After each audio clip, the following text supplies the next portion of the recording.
All right, let's give this a shot. Hey everybody, Matthew Omican here for Lane Ag Supply, and this video is sponsored by Heads Up. Why is it sponsored by Heads Up? Well, this winter we teamed up with them and came up with a great idea. They said, you know, why don't we do a split trial? And I'm not just talking about a small one, but why not a huge field of a split trial? And that's what we did.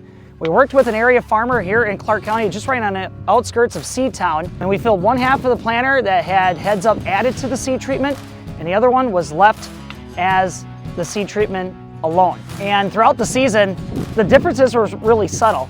But now, just stepping out here, it is more apparent than ever.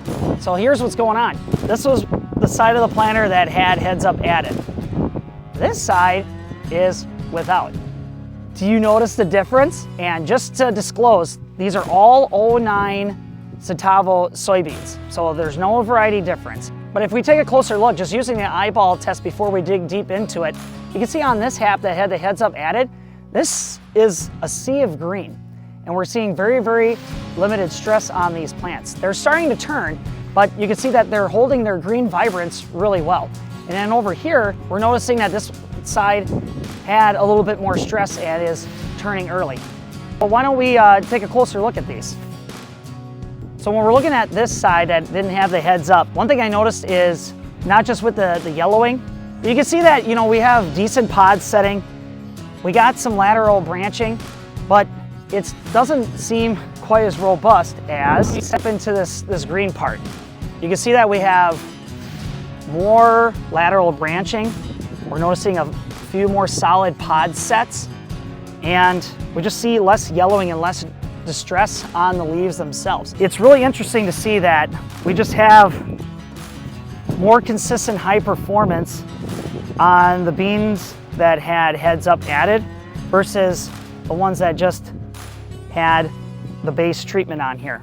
There is a little bit of white mold discovered in here, but it's only a few plants here and there. But somebody would say like, but Matt, I thought Heads Up is supposed to stop the white mold. It raises the tolerance level of the soybean plant, meaning the severity over 10 years of data, mind you, has been consistent that it's less severe where you have the Heads Up versus where there's no Heads Up. That's what's really great about the Heads Up seed treatment too, is it's very cost effective, meaning it's a low input cost and there's no labor to the farmer. It gets treated, gets slapped on there, and that's all you need to worry about, other than getting the seed in the ground. That's another thing I want to add in here quick. We have been and still are in a really bad drought. Granted, our heavier ground has been producing better stands of crops versus the rest of the state, but we're in a drought nonetheless. So these are not ideal conditions. So what a great way to put this stuff to the test. But yeah, anyway, that's all I wanted to show you today. Thank you so much for watching. If you like this video, why don't you hit the little like button there down at the bottom, share this with your internet friends, and stay tuned because we're gonna be tracking this field more and more and showing you what kind of advantages Heads Up can give to your soybeans.